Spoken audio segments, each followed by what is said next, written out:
In this video, I want to show you options in Visual Studio Code for previewing HTML in a browser. By default, Visual Studio Code gives you very little help out of the box. So what does that mean? Well, take this simple page, hello.html. If I want to see it in a browser, there are no default commands in Visual Studio Code to help. Instead, I have to locate the file on my disk and use my operating system menu commands to open it in a browser, like so. So that's my first option to preview my HTML, and it may be enough for very small projects. Given that I know the format of the address to type into the browser, I can load other pages as well.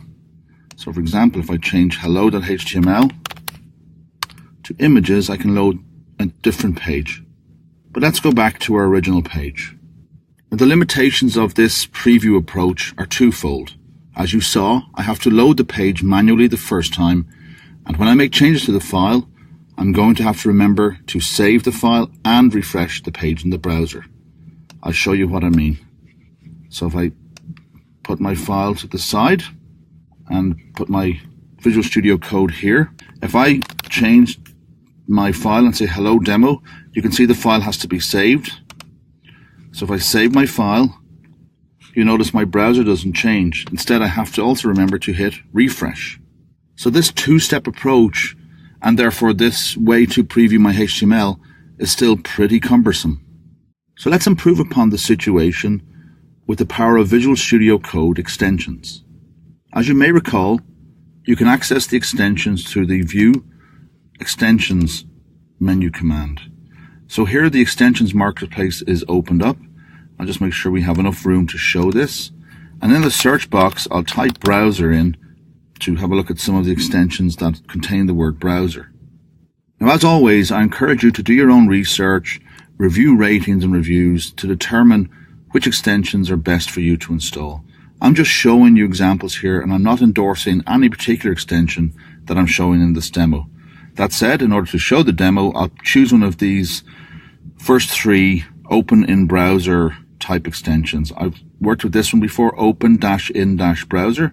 So I click install, and as you can see, that has installed. I need to reload my workspace in order to have that extension be activated. So let's use this extension to see how we can open the HTML page I have in front of me into a browser.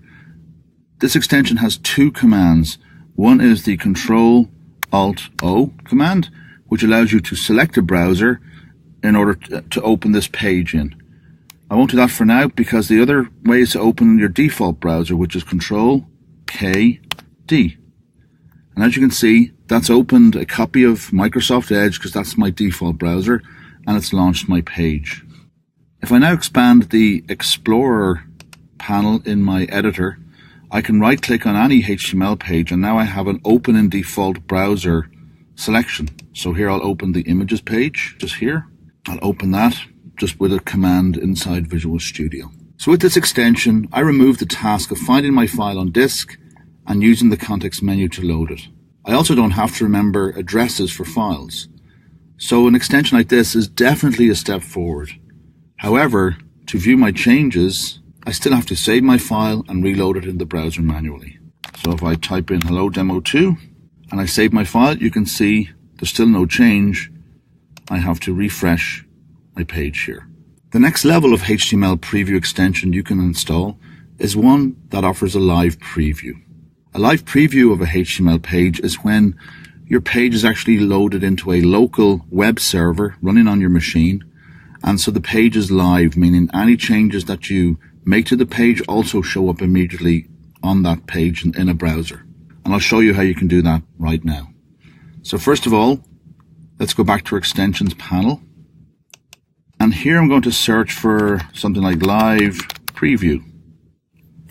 And let's see what comes up there. I'll just expand this a little bit. So these first few extensions look interesting here from a live preview perspective. The first one, Live Server, will actually launch a development local server and load the page into it. So I'll try that one out. I'll just click install. And as you can see, it installs pretty fast. I'll let that run. So now that that's installed, I have to reload this workspace in order to activate that extension. So now we have our new live server extension in place. Down below we see that there is a live server button called Go Live that this extension has installed. And if I click on that button, it will start a server at port 5500. I'll just close that. And over here on the browser, you can see it's actually launched that server at this particular address with my page that I have open. So what does that mean to me? Well, it means that if I was to change my HTML text again, and I haven't saved yet, so if I do File, Save, and just watch the browser on the left-hand side, as soon as I hit Save, the live server detects those changes and serves the page to me again. So that was a quick roundup of some options to make your HTML preview experience better in Visual Studio Code.